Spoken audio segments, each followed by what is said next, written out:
దాని ఏమంటారంటే పెట్టింది పేరుగా ఉంటుంది ఇక మాల. ఖచ్చితంగా మాల ఉండాలంటే దెర్ ఇస్ అ ఫార్మాలిటీస్ అంతా ఉందండి. ముందు మీరు మాల వేసుకోవాలంటే మీ తల్లిదండ్రుల దగ్గర పర్మిషన్ పొందాలి ఫస్ట్. ఇది ఫస్ట్ పాయింట్.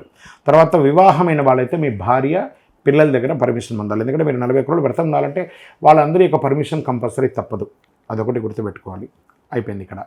దీంతో మీరు మాల వేసుకోవడానికి ముందు ఒక వారం రోజుల ముందే ట్రయల్ రన్ స్టార్ట్ కావాలి. ఫస్ట్ మధుమాంసాలకి దూరంగా ఉండడం, చెప్పులు లేకుండా నడవడం, ఏకభుక్తం ఉండడం, భూమి మీద పడుకోవడం, బ్రహ్మచర్యానికి అలవాటు పడడం, ఒక 1 వీక్ ట్రయల్ రన్ సెట్ చేసుకోవాలి.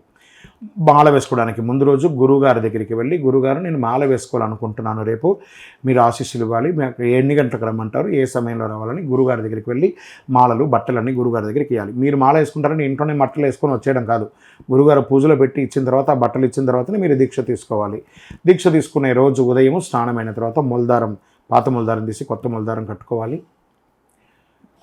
అండర్ గార్మెంట్స్ అంతా కూడా కొత్తదే వేసుకోవాలి. బాగా గుర్తుపెట్టుకోవాలి. ఇవన్నీ అయిన తర్వాత గురుగారి దగ్గరికి వెళ్ళి మాలలంతా కూడా వారు పూజ చేసి మీకు జ్ఞానముద్రాం, శాస్త్రముద్రాం, గురుముద్రాం నమామ్యహం చెప్పి ఆ యొక్క ముద్ర మాలను అంతా కూడా జపం చేసి మీకు మాల వేయడం జరుగుతుంది.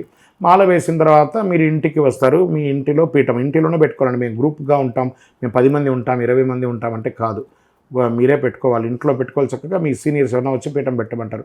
ఒకవేళ నాకు పీఠం పెట్టడం రాలేదండి, మాకు తెలియలేదండి అంటే ఏం చేస్తారు, ఒక పీఠం వేయండి మీ ఇంట్లో.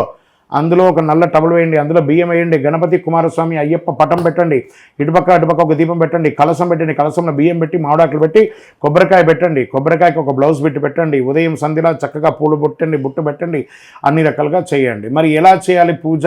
స్వామివారి యొక్క శరణఘోష, ఓం శ్రీ స్వామి శరణమయ్యప్ప కన్నిమూల గణపతి భగవాన్ 108 శరణఘోష ఉంటుంది. ఆ 108 శరణఘోష కుమారస్వామికి, గణపతికి, అయ్యప్పకు అష్టోత్తరం చదవండి. తర్వాత మంగళారతి ఇవ్వండి, ధూపదీప నైవేద్యం ఇవ్వండి, 18 నమస్కార శ్లోకాలు చేయండి. అక్కడితో అయిపోయింది. ఒక పూట పూజ అయిపోయింది.